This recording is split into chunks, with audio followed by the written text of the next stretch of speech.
جو حضرت بریرہ تھی، چونکہ باندی تھی، تو باندی کا مطلب ہوتا ہے لونڈی، کہ مسلمان جس وقت جہاد کے لیے جاتے ہیں تو جہاد میں جس وقت کافروں کا مال ان کے ہاتھ لگتا ہے یہ مال غنیمت کہلاتا ہے، اور جو ان کی عورتیں ہاتھ لگتی ہیں یہ باندیاں کہلاتی ہیں، اور جو مرد ہاتھ میں لگتے ہیں اور گرفتار ہو جاتے ہیں وہ غلام کہلاتے ہیں۔ چونکہ آج کل غلامی کا سسٹم تقریباً ختم ہو چکا ہے، باندی اور عام جو عورت ہوتی ہے نا اس میں فرق یہ ہوتا ہے کہ جو لونڈی ہوتی ہے نا اس کو بیچنا جائز ہوتا ہے، جیسے ایک بکری ہوتی ہے، کپڑا ہوتا ہے، کوئی چیز ہوتی ہے جس کو بیچا جا سکتا ہے، اسی طرح جو لونڈی ہوتی ہے نا اس کو بھی بیچنا جائز ہوتا ہے۔ ایک اور فرق جو عام عورت اور اس میں یہ ہوتا ہے کہ عام عورت جو ہے جب تک اس کے ساتھ نکاح نہ ہو تو وہ عورت مرد کے لیے حلال نہیں ہوتی، لیکن جو باندی ہوتی ہے جب وہ گرفتار ہو کے کسی مسلمان کے ہاتھ میں آ جاتی ہے نا، اگرچہ اس کا پیچھے کسی کے ساتھ نکاح ہو بھی صحیح نا، وہ ختم ہو جاتا ہے، وہ جس کے ہاتھ میں آتی ہے وہ اس کے لیے حلال ہو جاتی ہے۔ ایک فرق یہ بھی ہوتا ہے کہ عام مسلمان مرد جو ہوتا ہے اس کو 4 شادیاں کرنے کی اجازت ہے جی، لیکن یہ جو لونڈیاں ہوتی ہیں نا ان کے رکھنے کی کوئی پابندی نہیں ہے، کوئی 10 رکھ لے 15 رکھ لے، وہ ساری کی ساری اس کے لیے حلال بھی ہوتی ہیں اور جائز بھی ہوتی ہیں، اس میں کوئی ممانعت نہیں ہوتی، بلکہ جو اس کا مالک ہوتا ہے اس کے ساتھ اس کی شادی جائز ہی نہیں ہوتی جی۔ اگر مالک کے علاوہ کسی اور کے ساتھ شادی کرنا چاہے تو کر سکتے ہیں، لیکن مالک کے ساتھ شادی نہیں ہوتی، شادی اور نکاح کے بغیر ہی اپنے مالک کے لیے وہ حلال ہوتی ہے۔ تو یہ باندی کے متعلق مسئلہ تھا۔ ایک مسئلہ یہاں حدیث کے وجہ سے ذہن میں آیا، وہ بھی بتا دیتا ہوں جی۔ ابھی میں نے آپ کو بتایا کہ جو لونڈیاں ہوتی ہیں نا، لونڈیاں ان کی خرید و فروخت ہوتی تھی جی پہلے دور میں، جیسے بکریوں کی ہوتی ہے، جانوروں کی ہوتی ہے، کپڑوں کی ہوتی ہے، ایسے سامان کی خرید و فروخت ہوتی ہے، ان کو بھی خریدا جا سکتا تھا جی۔ ایک آدمی کے پاس اگر پیسے ہیں نا وہ 10 باندیاں خرید کے اپنے پاس رکھ لیتا ہے، وہ 10 کی 10 اس کے لیے حلال ہو جائیں گے۔ آج کل اس کے اوپر ایک مسئلہ پیش آتا ہے جی، بعض لوگ کچھ ایسے بھی ہوتے ہیں کہ جن کی کہیں کوئی شادی مادی نہ ہو رہی ہو یا رشتہ نہ مل رہا ہو تو وہ عورتوں کو جا کے کہیں سے خرید کے لاتے ہیں۔ پہلے مشہور تھا کہ یہ بنگلہ دیشی عورتیں جو ہے نا خرید کے لاتے تھے، اور ہمارے معاشرے میں کچھ مشہور ہے کہ بعض لوگ پٹھانوں کی طرف جاتے ہیں جی، وہاں سے بھی جو ہے نا پٹھانیاں لے کے آتے ہیں پیسے بھر کے جی، حرام ہے، آخری درجے کا حرام ہے جی، آخری درجے کا۔ یہ آزاد عورتیں ہیں،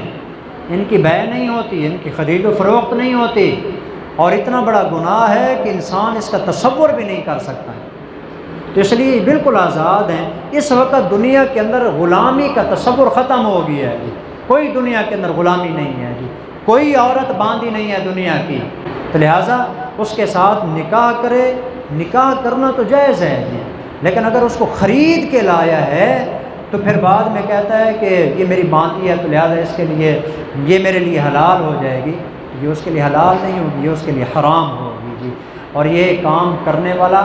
آخری درجے کا گناہ گار ہوگا جی، یہ گناہ کبیرہ سے بھی بڑھ، بلکہ کیا کہوں جی، اس کے لیے سیدھا سادہ لفظ یہ ہے، اگر یہ اس کے پاس رہتا ہے تو اس کے ساتھ زنا کرے گا۔ ہاں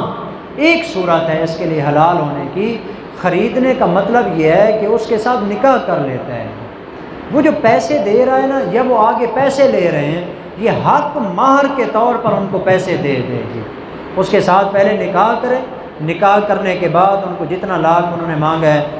10 لاکھ 20 لاکھ مانگا ہے، وہ ان کو دے دیا، اب اس کو لے کے آ گیا جی، اب یہ جو پیسے دیے یہ خریدا نہیں ہے جی، یہ حق مہر کے طور پر دیا ہے، البتہ اس کی جو ہے نا کوئی گنجائش بن جائے گی، لیکن خرید کے لانا اور نکاح کرنے کے بغیر اس کو اپنے پاس رکھنا یہ بالکل حرام اور ناجائز ہے۔ اگر کہیں پر یہ بات ہو تو ان کو یہ مسئلہ بتائیں، اس سے احتیاط کرنی چاہیے۔ حق مہر میں یہ ہوتا ہے جی کہ اصل کے اندر جو حق مار ہوتا ہے یہ عورت کا اپنا حق ہوتا ہے جی، اپنی مرضی سے وہ اپنے والد کو دینا چاہے، اپنی والدہ کو دینا چاہے، جس کو دینا چاہے،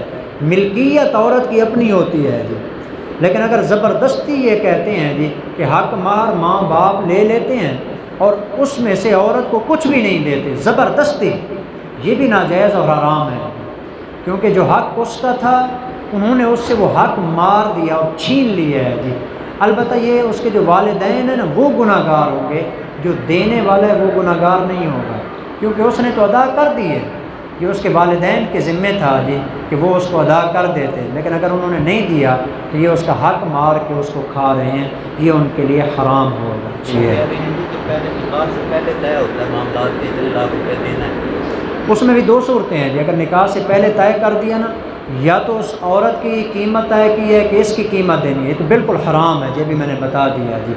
خرید و فروخت بالکل حرام ہے جی۔ نمبر 2، یا طے یہ کرتے ہیں کہ یہ جو ہم لے رہے ہیں نا، مثلا 10 لاکھ لے رہے ہیں، یہ ہم بطور مہر کے لے رہے ہیں، حق مار پہلے بھی لیا جا سکتا ہے، اس میں کوئی ممانعت والی بات نہیں ہے جی۔ اگر طے پہلے کر دیا جاتا ہے کہ آپ ہمیں حق مار پہلے دیں گے تو اس کے بعد ہم کوئی سامان وغیرہ خریدیں گے یا جو بھی کریں گے، اس کے اندر کوئی ممانعت کی بات نہیں ہے جی۔ لیکن اگر طے یہی ہوا ہے کہ اس عورت کی قیمت ہے، تو عورت کا جسم بیچنا چونکہ حرام ہے، عورت کا جسم تو اپنی جگہ پر میں نے کئی دفعہ آپ کو مسئلہ بتایا ہے، یہ جو ہمارے کالونی کے اندر عورتوں کے بال خریدنے والے آئے ہوئے ہوتے ہیں،